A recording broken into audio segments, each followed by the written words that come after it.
How's it going, guys? This is the Average Gun Guy, and today we're going to talk about 3 common mistakes I see new firearms owners make that should be avoided. All right, number 1 on the list is going to be buying a lot of cheap products. Now, there's a difference to me between cheap and inexpensive. Cheap is going to be hopping on Amazon, filling your cart with, Chinesium red dots, Chinesium lights, Chinesium slings, just some of the cheapest stuff that you can possibly get your hands on, and slapping that on your firearm without a rhyme or a reason. And this also falls into buying cheap firearms. Now, this is not me trying to shame anybody for exercising their Second Amendment rights. No matter what you have, I'm happy you're defending yourself. I'm happy you're exercising your rights. But as a community, we should be pushing people in the right direction. And the right direction is buying quality products. Now, that's not me telling you to go out and buy an $800 Aimpoint T2 or a Staccato pistol. A lot of people don't recognize that you can get very quality products for less money than you think. Now, I have 2 really good examples of that, maybe 3. This is a Glock 22 Gen 3 and 40 Smith & Wesson. Before tax and shipping, it was under $300. That is a quality pistol for the same money that you would pay for a Taurus or a Canic or SCCY, a T-Sauce, SAR, name the pistol. And then you have Streamlight. Instead of buying an O-Light or a very cheap Amazon Optic, light, you can get a Streamlight. Instead of buying an O-Sight or a very cheap Amazon Red Dot, you can get a Holosun. So there are ways to get quality products on a budget. So don't get stuck into the mindset of buying cheap things over and over again. You'll definitely be happier in the long run. All right, so number 2 is going to be choice of carry ammo. Now, again, this is going to be a lack of just not knowing better, right? So a lot of people don't understand that hollow points are the right choice and what you should have in your firearm for serious use all the time. Hollow points are typically going to be loaded to higher standards and be more reliable than your cheap range ammo. They're going to be more ballistically effective. Obviously, when this hits someone, it's going to mushroom, it's going to fragment, it's going to cause a considerable amount of damage. That can also help mitigate your overpenetration as well, which could help you in court and also help keep your loved ones safe and bystanders safe as well. So carrying with hollow points is going to be extremely important. Your cheap range ammo, like I said, not going to be loaded to as high of a standard as defensive ammo. It's not going to be as ballistically effective at all. It's loaded with less powder.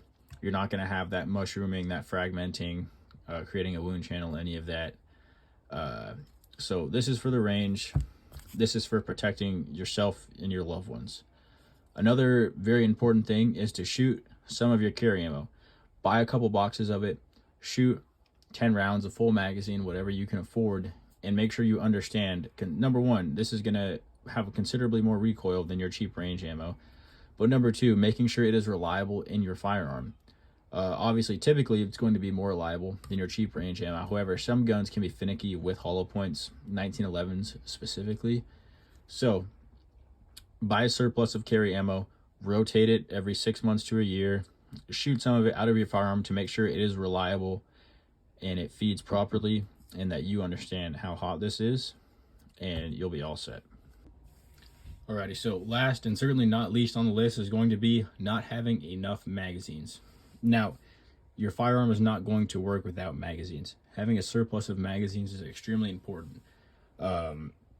Personally, I have at least 3 magazines loaded with defensive ammo, and I have 6+ magazines for the range. Now, having separate range and defensive magazines is very important. Number 1, it's a convenience thing. I can have all these mags loaded with my cheap range ammo before I go to the range, sit down, watch a YouTube video, watch a movie, and load them the day before I go to the range, and they will be ready to go. You don't have to worry about it. Going to the range, having to unload your defensive ammo to load your cheap range ammo is going to get very annoying. So having the ability to just have range mags loaded, ready to go whenever you want to go to the range is very convenient. Number 2 is going to be reliability. Your range magazines are going to take a lot of abuse. You do not want to use these as your defensive magazines. Magazines are consumable. Springs wear out, you drop them enough, they crack, they break, feed lips spread apart, they can cause malfunctions if they're not taken care of. So having separate magazines that are well taken care of, not shot a whole lot after you confirm that they are reliable, loaded with defensive ammo, is extremely important. And then having range mags that are marked so you're not mixing them up with other people's or getting stolen. And also, if this particular mag, number 2, goes bad, I know that. I know magazine number 2 is bad.